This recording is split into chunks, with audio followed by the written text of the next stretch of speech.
ನೀವು ಮತ್ತೆ ಟ್ರೇಡಿಂಗ್ ಮಾಡೋ ಮೊದಲು ಇದನ್ನ ನೋಡಲೇಬೇಕು. ಸೆಬಿಯ ಇತ್ತೀಚಿನ ಅಂಕಿಅಂಶಗಳ ಪ್ರಕಾರ F&O ನಲ್ಲಿ 93% ನಷ್ಟು ರಿಟೇಲ್ ಟ್ರೇಡರ್ಸ್ ಹಣ ಕಳ್ಕೊಂಡಿದ್ದಾರೆ ಮತ್ತು ಅವರ ಸರಾಸರಿ ನಷ್ಟ 2 ಲಕ್ಷ ರೂಪಾಯಿ. ನೀವು ಮಾರ್ಕೆಟ್ ಇಂದ ಸೋಲ್ತಾ ಇಲ್ಲ, ಈ 5 ಬಲೆಗಳಿಗೆ ಬಿದ್ದು ಸೋಲ್ತಾ ಇದ್ದೀರಿ. ಆ 5 ಬಲೆಗಳು ಯಾವುದು ಒಂದೊಂದಾಗಿ ನೋಡ್ತಾ ಹೋಗೋಣ. ಮೊದಲನೇದು ಗ್ಯಾಂಬ್ಲಿಂಗ್ ಮೈಂಡ್ ಸೆಟ್, ಜೂಜಿನ ಮನಸ್ಥಿತಿ. ನೀವು ಡಿಸಿಪ್ಲಿನ್ಡ್ ರಿಸರ್ಚ್ ಬೇಸ್ಡ್ ಟ್ರೇಡಿಂಗ್ ಬದಲಿಗೆ ಹೀರೋ ಆರ್ ಝೀರೋ ಸಾಹಸದ ಹಿಂದೆ ಬೀಳ್ತಾ ಇದ್ದೀರಿ.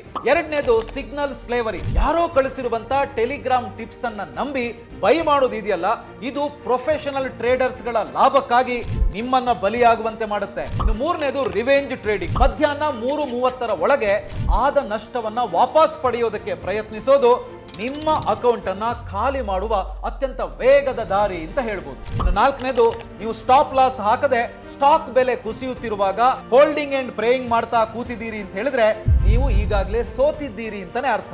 ಇನ್ನು ಐದನೇದು ಪೆನ್ನಿ ಸ್ಟಾಕ್ ಬಲೆ, ಯಾವುದೋ ಒಂದು ಷೇರು ಬೆಲೆ 2 ರೂಪಾಯಿ ಇದೆ ಅಂತ ಹೇಳುವ ಕಾರಣಕ್ಕೆ ಅದನ್ನ ಖರೀದಿಸೋದಿದೆಯಲ್ಲ, ಅದು ಲಾಭದಾಯಕವಲ್ಲ, ಅದು ನಿಮ್ಮ ಪಾಲಿಗೆ ದೊಡ್ಡ ಹೊರೆಯಾಗಬಹುದು. ಹಾಗಿದ್ರೆ ಇದರಿಂದ ಪಾರಾಗೋದು ಹೇಗೆ? ಟಾಟಾ ಡ್ರಿವನ್ ರಿಸರ್ಚ್ ನೊಂದಿಗೆ ಮಾಹಿತಿಪೂರ್ಣ ನಿರ್ಧಾರವನ್ನ ತಗೊಳ್ಳಿ. ಸ್ಟ್ರೀಟ್ ಗೇನ್ಸ್ ಅನ್ನು ಒಮ್ಮೆ ಎಕ್ಸ್ಪ್ಲೋರ್ ಮಾಡಿ. ಇವರು ಸೆಬಿ ರಿಜಿಸ್ಟರ್ಡ್ ರಿಸರ್ಚ್ ಅನಾಲಿಸಿಸ್ಟ್ ಆಗಿದ್ದು ಷೇರುಗಳು, ಫ್ಯೂಚರ್ಸ್, ಆಪ್ಷನ್ಸ್ ಮತ್ತು ಕಮಾಡಿಟಿ ಟ್ರೇಡಿಂಗ್ ಹಾಗೂ ಇನ್ವೆಸ್ಟ್ಮೆಂಟ್ ರೆಕಮೆಂಡೇಶನ್ಸ್ ಕೊಡ್ತಾರೆ. ಇವರ ಕ್ರೆಡಿಟ್ ಬೇಸ್ಡ್ ಸಬ್ಸ್ಕ್ರಿಪ್ಷನ್ ರಿಸರ್ಚ್ ಕಾಲ್ಗಳಿಗಾಗಿ ಇರುವ ಪ್ರೀಪೇಯ್ಡ್ ಮಾಡೆಲ್ ಆಗಿದೆ. ಇದು ನಿಮ್ಮ ಟ್ರೇಡಿಂಗ್ ನಿರ್ಧಾರಗಳಿಗೆ ಸಹಕಾರಿಯಾಗುವಂತ ಡೇಟಾ ಬ್ಯಾಕ್ಡ್ ರಿಸರ್ಚ್ ಅನ್ನು ಒದಗಿಸುತ್ತೆ. ಸೆಕ್ಯೂರಿಟೀಸ್ ಹೂಡಿಕೆಯು ಮಾರುಕಟ್ಟೆಯ ಅಪಾಯಗಳಿಗೆ ಒಳಪಟ್ಟಿರುತ್ತೆ. ಹೂಡಿಕೆ ಮಾಡುವ ಮೊದಲು ಎಲ್ಲಾ ದಾಖಲೆಗಳನ್ನು ಎಚ್ಚರಿಕೆಯಿಂದ ಓದಿ. ಸೆಬಿ ರಿಜಿಸ್ಟ್ರೇಷನ್ ಲಾಭದ ಗ್ಯಾರಂಟಿ ನೀಡೋದಿಲ್ಲ. ರಿಸರ್ಚ್ ಟೆಕ್ನಿಕಲ್ ಮತ್ತು ಫಂಡಮೆಂಟಲ್ ಅನಾಲಿಸಿಸ್ ಅನ್ನು ಆಧರಿಸಿದೆ. ಹೆಚ್ಚಿನ ಮಾಹಿತಿ ತಿಳ್ಕೊಳ್ಳೋದಕ್ಕೆ ಸ್ಟ್ರೀಟ್ ಗೇನ್ಸ್ ಅನ್ನ ಈಗಲೇ ಎಕ್ಸ್ಪ್ಲೋರ್ ಮಾಡಿ. Boss Vala, B the boss.